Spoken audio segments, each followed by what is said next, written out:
Welcome to Meditating with Michelle.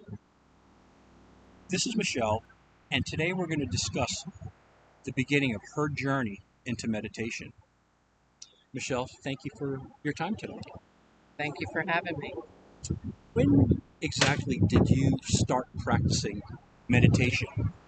I started meditating about 3 years ago, 3.5 years ago, and I've been doing it every morning, sometimes morning and evening, ever since. And what prompted you to begin meditating? Well, that's a long story, but I'll keep it short and sweet. Uh, my son was killed 10 years ago, and I was in a place that was dark, and I just couldn't move forward.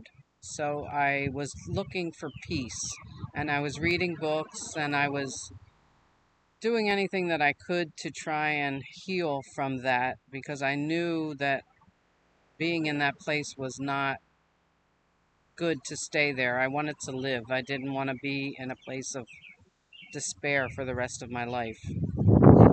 And have you found this meditation for the past 3 years has benefited you? Oh, absolutely. Absolutely. And now it wasn't easy in the beginning because I had a hard time turning off my mind and my thoughts. But the more you do it and the more you can relax, the better results that you get. So I have found peace in it. Yes. Now, how did you first learn how to meditate? Well, that was a trial and error thing. I started listening to Hal Elrod, and he wrote a book called The Miracle Morning. And this was a guy who was in this horrendous car accident with multiple broken bones, and he healed himself. Um, and he had a set of 6 different things he would do every morning. He would spend 10 minutes meditating, 10 minutes exercising, 10 minutes with positive thinking, and that's where I started. I had a hard time in the beginning because I couldn't shut my mind off, but I was determined to feel better and to heal my heart. So, the instructor that you learned from was doing 10-minute meditation 10 sessions. minute segments, yes. How long are your sessions? Well, I've worked my way up now. I like 30 minutes or more. I usually don't go more than an hour. From occasionally I will, but for most part it's 30 to to 60 minutes. Can you share, in that 60-minute segment, can you share some of the benefits that you're finding meditation helps you with? Sure. Well, first of all, you learn how to quiet your mind. And by quieting your mind, I just mean sitting your body down and not allowing your thoughts to control what's happening. You're going to sit down and you're not going to move, and you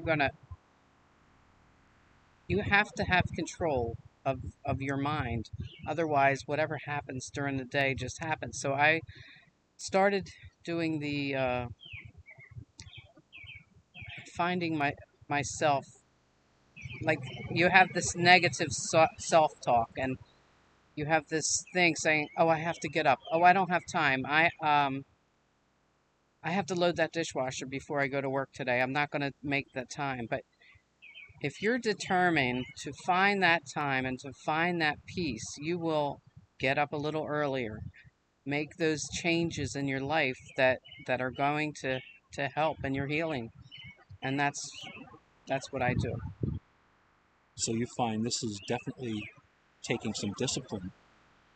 Oh yeah, it's definitely taken some discipline. And let me tell you what, there's distractions. You have family things come up. I had my brother moved in with me, and he wanted to chit chat when I was during my 5 a.m. meditations, and I had to overcome that. I had, the dog wants to go out while I'm in the middle of a meditation, or things would come up, and I had to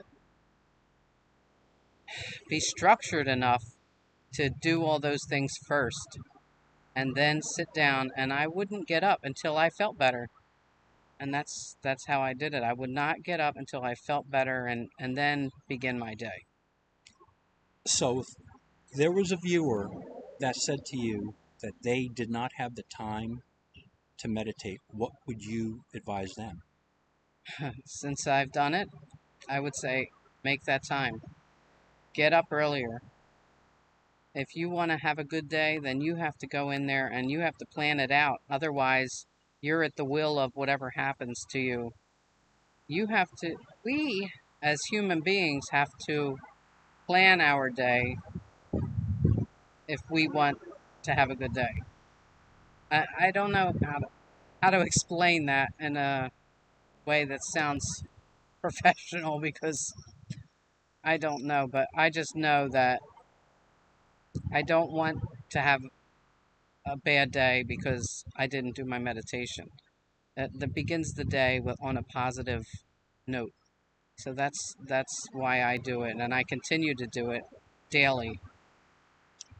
So in a lot of ways, it's sounding to me that by meditating, you are positioning yourself for the day to, even if bad things did happen, and Exactly. you're starting it off right. Exactly.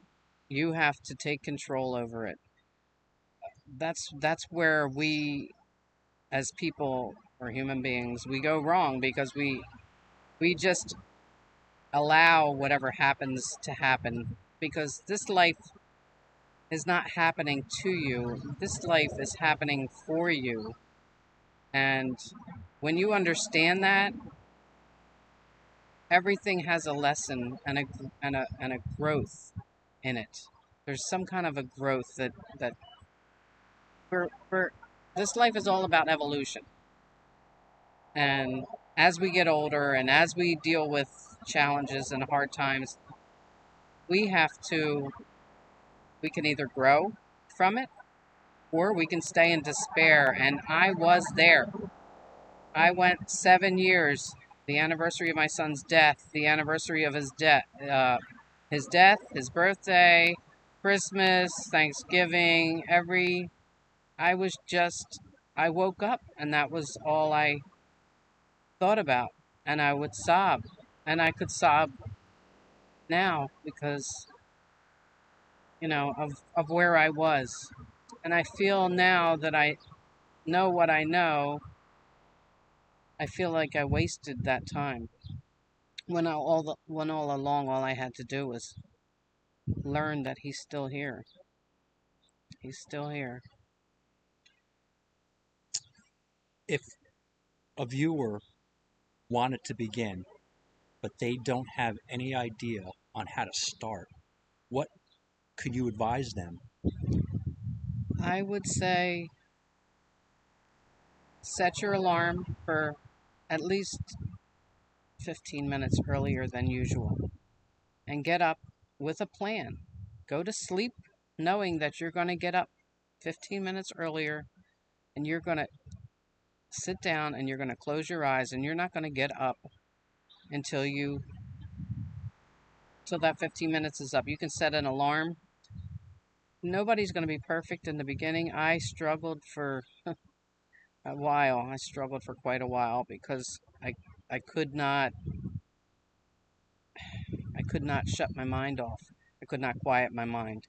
But I would say definitely do that. And if I had to tell you a specific meditation to do, I would say some kind of binaural beats. Definitely binaural beats. I would say get headphones, get an eye mask. And the only reason I say that is because the less of our we as we feel, we see, we hear, we taste, we touch. If you can close off those areas and just focus on the sound for 15 minutes, it helps your mind to get into sync, because our minds are so busy and active that these neurons are floating around all the time, and they're sporadic. you got this, I got laundry, I got this going on, I got to take this one to the doctor, I got the dog, and it's all misaligned is a good way to say it. Everything is misaligned. So by using these binaural beats, headphones, goggles, well, not goggles, eye mask, you're closing off those centers. So you're not seeing anything, you're not hearing anything else, and you're not smelling, tasting, touching, you know, any of those other senses. You're not using those senses. So the sounds go directly to your brain. And what happens over time is the the brain starts to synchronize and all those cells start working together in harmony, and you can feel it. You'll feel a buzz in your head, and it just feels so good that you'll continue. And that might not happen for the first few times that you do it, because your mind is saying, feed the dog, do the laundry, whatever it is, or I don't want to go to my job, or I don't have time for this. um, but you have to be determined to heal. And if that's your goal, to heal, then I suggest definitely find a meditation. And I've gone through different ones. I've used different meditations over time. I find different people. I watch videos and different meditations, and I found many that I like. And I flip around a little bit, but yeah. So When you meditate, are you in a specific position? Are you sitting? Do you do it laying down? I do not. Some people sit in that. I guess it's called a lotus position in yoga. I do not do that. First of all, I can't get my legs that way. And second of all, I want to be comfortable. So I have a recliner, and I get up and I get myself comfortable. I have all my things that I need for my meditation that's sitting there, and that's my meditation area. And it's almost like you have to create a space that you feel comfortable and you feel safe, and you feel like, nobody's going to come in and bother you. Uh, nobody's going to, and this is difficult because I have grandchildren and I have children, and, it's hard when you have children, but you have to, if you want to heal and you want to get to a place where you have more control over your life and not let life happen to you, you have to plan it out.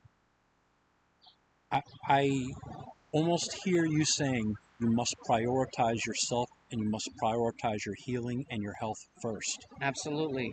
Absolutely.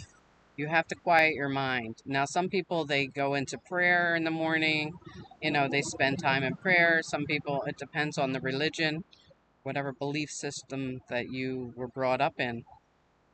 Some people, you know, there's many different religions. I couldn't name them all if I tried. Um, so I'm not even going to go there. But yeah, you have to find that that time. You have to prioritize yourself. You're no good to anyone else if you can't take care of yourself. Are you able to describe the different stages when you're in your recliner and you start going into a meditative state? Can you describe the different states that you feel? And I ask because the viewers may not be there yet, but at least if they could replay and see how your experience was, that may benefit them. Well, there are different states that the brain waves go in, and they're alpha, delta, beta, and gamma, and I think I'm forgetting another one. But there's different states. Now, alpha, when we wake up in the morning, that is the best time to meditate, because you haven't been bombarded with the problems of today yet. Unless, of course, you've gone to bed. This is another thing. If you go to bed marinating on your, you got in a car accident, or you fell down the steps. I don't know. I'm just making a whatever an example. But if you go to bed and you are thinking about that, you have to understand that your brain, your subconscious mind, is going to spend the next 8 hours marinating on that thought, which means when you wake up in the morning, that thought is first thing on your mind. So what you have to do is quiet your mind before you go to bed. Determine you're going to have a good day tomorrow. You're going to have a good night's rest. And tomorrow is a new day. You have to learn, and I have learned this over time, that we are in control. We are in control. The world, the news, the negativity that goes on, we can watch it, but I choose not to because it's not healthy. Is it good for me? Is it going to help me feel better? Is it good for me? If it's not, then I don't want to see it. I don't want to hear it. And I know that sounds stupid. Like people will say, don't you know what's going on in the world? Did you hear this happen? Did you hear that happen? If it's not helpful, I don't want to know and I don't care. So in a way, you're really choosing to select your mental health first. Absolutely. It may not be the typical what somebody may say is best, but you're doing what's best for your own sanity and your own mental well-being. Absolutely. Absolutely. It has helped me so much by understanding that I'm in control. So I think that's probably a very important point for the viewers too, that bad things are going to happen. They are going to get some negative stimuli. I think just Absolutely. by work in itself is going to Absolutely. cause negativity, but they can Absolutely. reset. You can reset yourself Yes. daily. That's why I do it. Because the farther away that you get from that little piece of peace, even if it's 15, 20 minutes, half hour, whatever it is, if you don't get your body back into a homeostasis every day, sometimes twice a day, if necessary, um, your body, your cells will become sick and you end up with dis-ease. And a lot of people, they carry it, a lot of anger, hurt. Listen, we're all hurt human beings that have, you may not have had cuddling when you were a child. You may not have had money. You may have had money. We all have a story. And if you let that story control your life, if you can't separate yourself, even if it's for 15 minutes from those negative things or those things of lack, um, you'll end up sick. You will end up sick. And when I realized that, I thought, I'm going to heal this. I'm going to heal this. Now, when my son first passed away, I wanted to die. I didn't care. I didn't care if I died. I didn't care. I didn't want to live. I just wanted to die. And I didn't want to feel that way anymore. I went 7 years like that.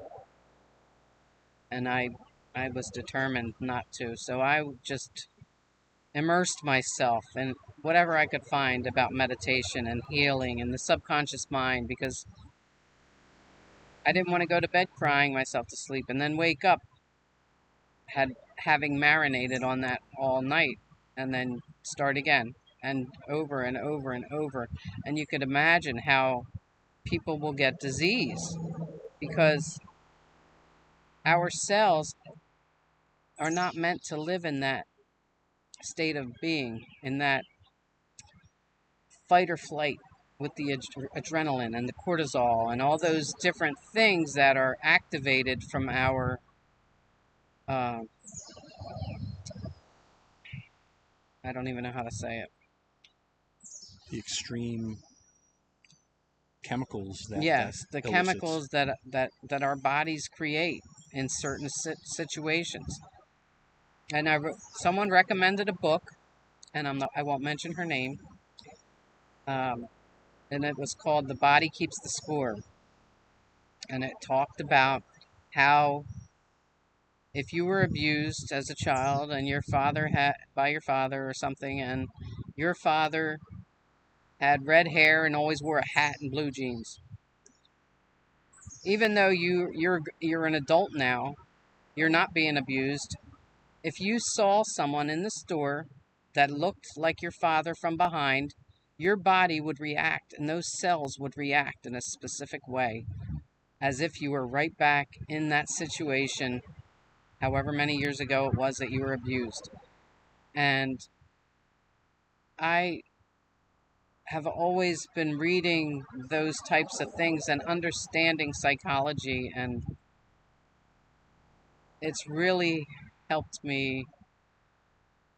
Not that I'm a psychology major, because I'm not, and I couldn't tell you everything perfectly, but I I got it. Like a light bulb went off in there, and I got it. And if you want to change those things, you have to do something different, and that's why meditation works for me.